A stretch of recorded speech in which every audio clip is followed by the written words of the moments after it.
मौसम के अलर्ट की बात करते हैं। आज के लिए बारिश का अलर्ट जारी किया गया है। 3 जिलों में उत्तरकाशी, चमोली और बागेश्वर में आज भारी बारिश हो सकती है, जबकि दूसरे जिलों रुद्रप्रयाग, टिहरी, पौड़ी, हरिद्वार और नैनीताल में भारी बारिश की चेतावनी जारी की गई है। हालांकि इसके बाद राहत की खबर है। 14 से 18 अगस्त तक मौसम सामान्य रह सकता है।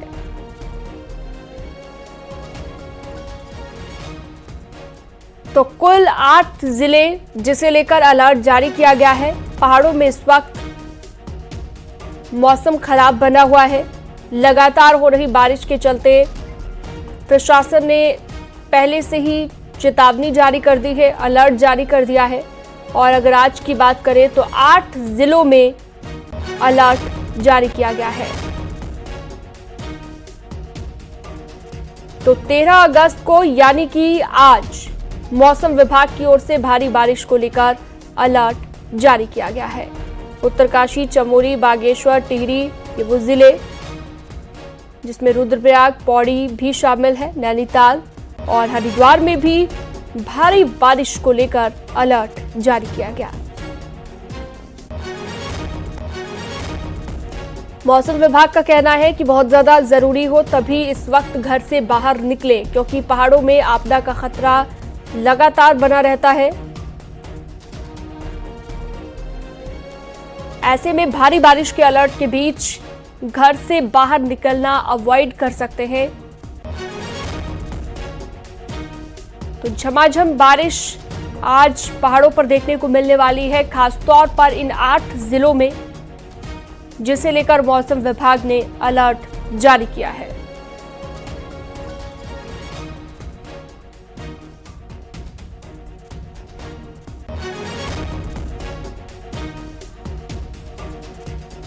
तो बड़ी खबर लगातार आपको बता रहे हैं। पहाड़ों के 8 जिले, उत्तराखंड के 8 जिले जिसे लेकर मौसम विभाग ने एडवाइजरी जारी की है, चेतावनी जारी की है कि आज भारी से भारी बारिश हो सकती है।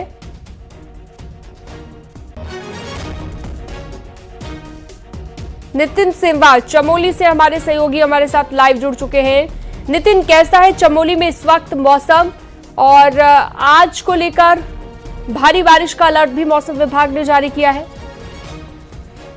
जी, निश्चित रूप से अगर देखा जाए तो आज से पहाड़ों में भारी से भारी बारिश का पूर्वानुमान मौसम विभाग ने जताया है। और ऐसे में अगर देखा जाए तो कहीं ना कहीं चिंताएं पहाड़ में जरूर पहाड़वासियों की बन चुकी है, क्योंकि जिस तरीके से लगातार पिछले दिनों नुकसान की खबरें भी सामने आई, तो उससे जो ग्रामीण इलाके हैं वो काफी प्रभावित हुए हैं। ग्रामीण इलाकों को जोड़ने वाली जो सड़कें हैं वो भी काफी प्रभावित हुई हैं।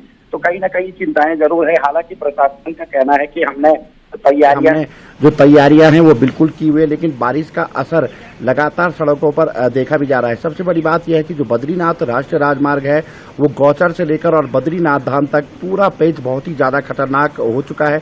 चाहे हम कमेड़ा की बात कर लें या छिनका की बात कर लें, और अभी अभी जो खबर निकल कर आ रही है कि बद्रीनाथ के समीप ही कंचनगंगा के पास पूरा हाईवे ही क्षतिग्रस्त हो चुका है, वहां पे सड़क बह चुकी है। तो जो आफत है वो जरूर दिखाई दे रही है, लेकिन जो तैयारियां हैं प्रशासन की वो भी दिखाई दे रही है। लेकिन मौसम के सामने सारी चीजें छोटी हो जाती हैं। जब लगातार पहाड़ों में अधिक बारिश होती है तो कहीं ना कहीं नुकसान भी काफी होता है। जी ठीक है, बहुत शुक्रिया तमाम जानकारी के लिए आपका। केदारनाथ पैदल रास्ते को ठीक करने का काम जारी है। 31 जुलाई की रात आई आपदा से सोनप्रयाग और गौरीकुंड में पैदल रास्ते ध्वस्त हो गए, जिनको अब ठीक करने का काम युद्ध स्तर पर चल रहा है। इसके साथ ही आपदा में टूटी हुई सड़कों को भी ठीक किया जा रहा है। वहीं बड़ी लिंचोली के पास पैदल रास्ते को भी ठीक कर दिया गया है।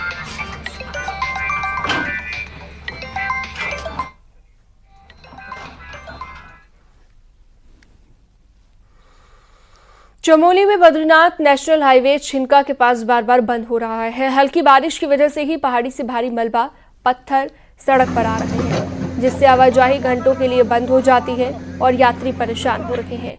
आज सुबह छिनका के पास भूस्खलन हुआ, रोड बंद हो गए, जिसके बाद प्रशासन की टीम ने घंटों की कड़ी मशक्कत के बाद हाईवे को खोल दिया गया। हाईवे अभी खुला हुआ है, लेकिन छिनका के पास पहाड़ी से मलबा आने का खतरा लगातार बना हुआ है।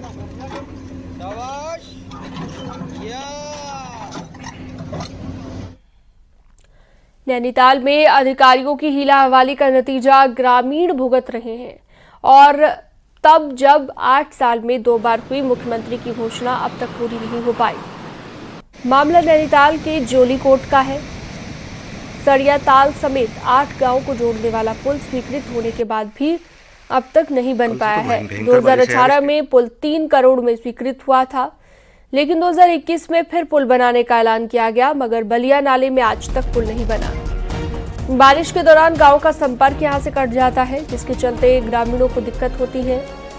हालांकि अब भी पुल बनने की उम्मीद कम ही है। वीरेंद्र बिष्ट लाइव हमारे साथ जुड़ चुके हैं नैनीताल से। वीरेंद्र, 8 साल से अब तक पुल नहीं बन पाया है और माना जा रहा है कि अभी भी उम्मीद कम ही है। किस तरह से प्रशासन इस मामले को देख रहा है? क्या क्या तर्क रखे जा रहे हैं ग्रामीणों की तरफ से और क्या वजह है कि इतना लंबा वक्त बीतने के बाद भी ये सुविधा नहीं मिल पा रही है लोगों को? देखिए, बड़ी बात तो यह है कि मुख्यमंत्री की यह घोषणा है और 2 बार 2018 और 2021 में इसकी घोषणा हो गई थी और 3 करोड़ लगभग 2018 में पुल स्वीकृत भी हो गया था। 3 करोड़ से ये पूरी बनना था, लेकिन बावजूद इसके आज तक ये पुल नहीं बन पाया। और सड़िया ताल समेत जो अन्य गांव वाले हैं उनके लिए ये पुल काफी महत्वपूर्ण है, क्योंकि जिस तरह से नैनीताल झील के अगर पानी छोड़ा जाता है तो पूरे इलाके में जो अभी एक रास्ता बनाया गया है उसके ऊपर तक पानी चलता था, तो लोगों को आने जाने की बड़ी दुविधाएं होती हैं। तो इलाके के जो लोग हैं वो काफी परेशान हैं। कई बार इसकी मांग सरकारों से कर दिए हैं, जो अधिकारी हैं उनके पास ग्रामीण लगातार जाने के बाद उनको पुल नहीं मिल पाया है। हालांकि अब जब इस बात को लेकर हमने इस मामले को उठाया है तो अधिकारी इस बात को जरूर कहते हैं कि जो पुल का डायग्राम है वो 2021 की आपदा के बाद फिर लंबा हो गया है। अगर अभी इसका पूरा एस्टिमेट होगा, सर्वे होगा, भूगर्भ शास्त्रियों से पूरी रिपोर्ट ली जाएगी, उसके बाद यह तय होगा कि आखिरकार पुल बनेगा या नहीं बनेगा। लेकिन जिस तरह से 2018 में स्वीकृत पुल जो 3 करोड़ में बनना था उसको अब 2024 में भी तैयार नहीं किया गया, तो कहीं ना कहीं जो पैसा है वो भी बड़ा है, पुल का डायग्राम है वो भी बड़ा है। तो कहीं ना कहीं देखा जाए तो सरकारी धन का भी दुरुपयोग इस पूरे मामले में हो रहा है। अगर 2024 में 2018 में ये पुल बन गया होता तो करीब 3 करोड़ में बन गया होता। अब 5 करोड़ का एस्टिमेट इसका तैयार किया जा रहा है। हालांकि इस बात की भी उम्मीद कम लग रही है कि ये यहाँ पर पुल बनेगा या नहीं बनेगा। लोक निर्माण विभाग के अधिकारियों से हमारी जब बातचीत हुई थी, उनका ये साफ तौर पर कहना था कि जो ये स्थान है यहाँ पर पुल बनाना असंभव हो रहा है। काफी दलदली मिट्टी है, बलिया नाले का जो पूरा कटाव की मिट्टी है वो पूरे क्षेत्र में है, तो यहाँ पर पुल बनाना संभव नहीं है। तो कलमट बनाकर जो ग्रामीण हैं उनको आर पार जाने का एक रास्ता बनाया जाएगा। लेकिन खास बात यह है, अगर मुख्यमंत्री की कोई घोषणा है वो इस तरह से लटकी हुई है तो कहीं ना कहीं ग्रामीण तो रोष में होंगे ही, लेकिन उन अधिकारियों पर भी सवाल हैं जिन अधिकारियों ने अब तक इस पर कोई कार्रवाई नहीं की। बिल्कुल सवाल उठते हैं उन पर। वीरेंद्र, बहुत शुक्रिया, आपने विस्तार से पूरा मामला समझाया। आगे बढ़ते हैं। देहरादून से बड़ी खबर आ रही है, जहां पर आज धामी कैबिनेट की मीटिंग होगी। सचिवालय में 11:30 बजे कैबिनेट की मीटिंग होगी। पिथौरागढ़ अल्मोड़ा नगर पालिका से जुड़ा प्रस्ताव आ सकता है। दोनों पालिकाओं को नगर निगम का दर्जा मिल सकता है। अग्निवीरों को सरकारी नौकरियों में आरक्षण पर भी प्रस्ताव आ सकता है। फॉरेस्ट, वित्त समेत अन्य विभागों से जुड़े प्रस्ताव भी आ सकते हैं।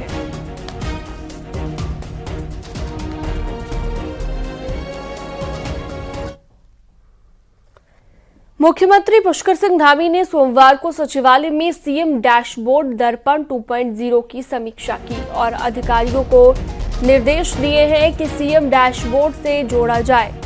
साथ ही हर महीने की 7 तारीख तक पिछले महीने का डेटा अपलोड किया जाए। सीएम धामी ने कहा कि वो सीएम हेल्पलाइन की तरह सीएम डैशबोर्ड की भी हर महीने समीक्षा करेंगे। उन्होंने कहा कि सीएम डैशबोर्ड का मुख्य उद्देश्य जन समस्याओं का समाधान करना है।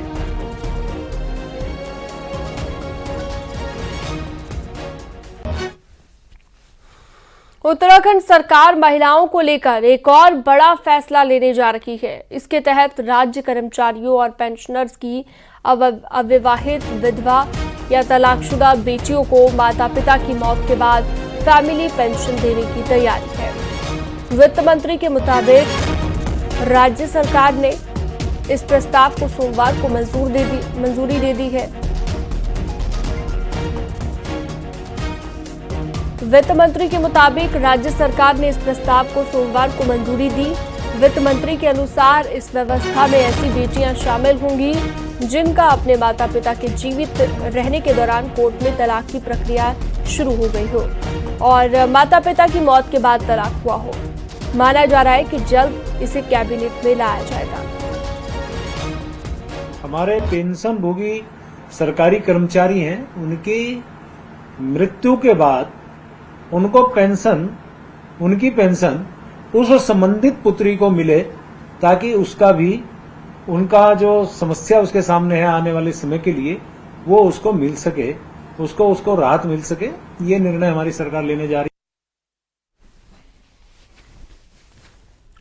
उत्तराखंड में कैबिनेट विस्तार की सुगबुगाहट तेज हो गई है। बीजेपी प्रदेश प्रभारी का कहना है कि कैबिनेट विस्तार को लेकर चर्चा पूरी हो चुकी है और जैसे ही हाईकमान की हरी झंडी मिलेगी तो कैबिनेट विस्तार किया जाएगा। वहीं दुष्यंत गौतम ने धामी सरकार की जमकर तारीफ भी की है।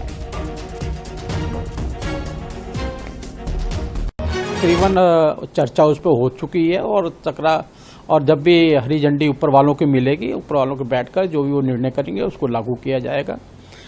सरकार बहुत बढ़िया चल रही है, अच्छी चल रही है, मजबूती से चल रही है। धामी जी के नेतृत्व के अंदर जो भी चुनौतियां हमारे सामने मिल रही है, अभी कावड़ सेवा के अंदर आपने देखा होगा किस प्रकार से प्यार और स्नेह से कावड़ वहां से होकर गई हैं, गंगा जल लेके लोग गए हैं। आपने अभी देखा होगा जिस प्रकार से वहां पर प्राकृतिक आपदा है उसमें लगातार सरकार लगी रही है। सरकार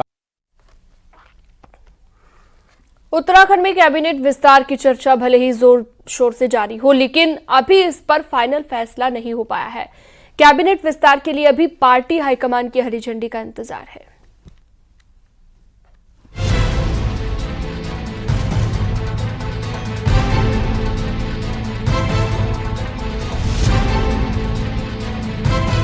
उत्तराखंड में धामी कैबिनेट की खाली पड़ी 4 सीटों को लेकर लंबी समय से सियासी चर्चाओं का बाजार गर्म है।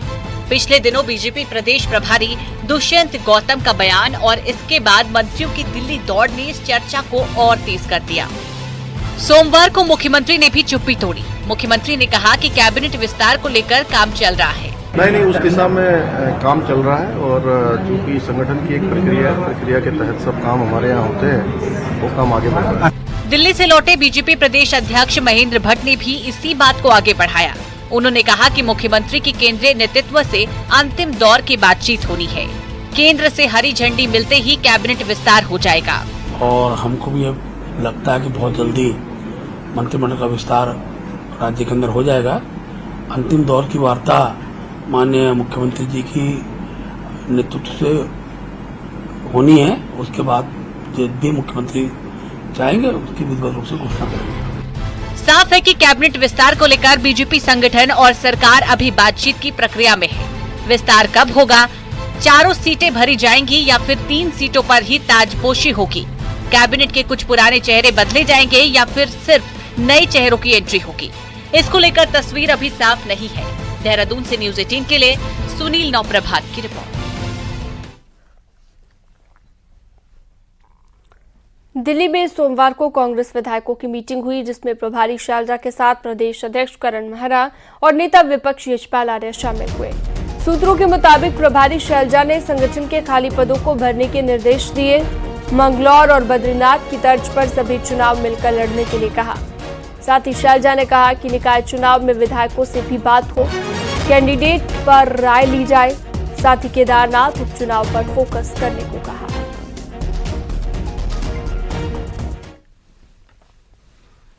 बद्रीनाथ उपचुनाव जीतने के बाद उत्तराखंड कांग्रेस में एक्टिविटी तेज है। सीनियर नेताओं के बाद विधायकों की मीटिंग हुई। कांग्रेस की इस एक्टिविटी का मकसद केदारनाथ निकाय चुनाव के साथ 2027 का चुनाव जीतना है। ये रिपोर्ट देखिए।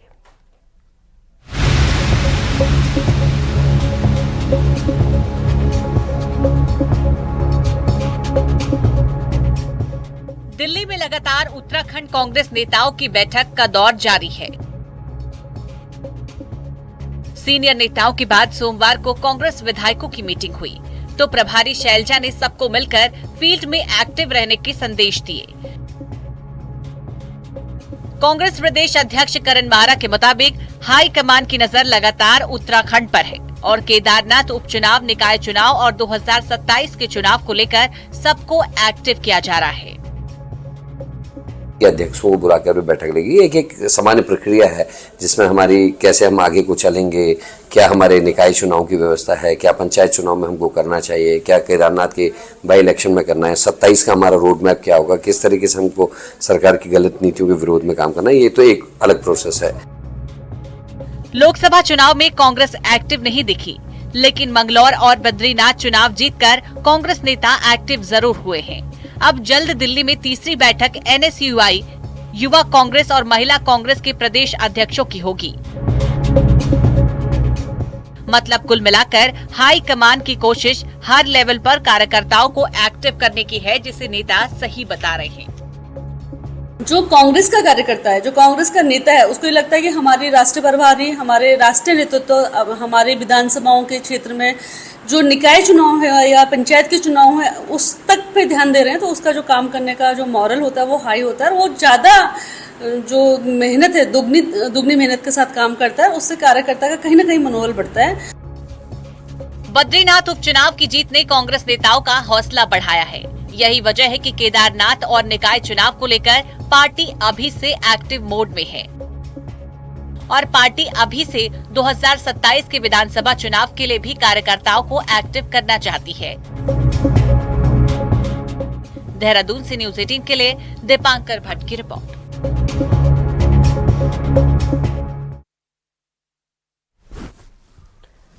अब अफसरों की मनमानी की एक हैरान कर देने वाली खबर। गैरसैंण में मानसून सत्र में अनुपूरक बजट पेश होगा।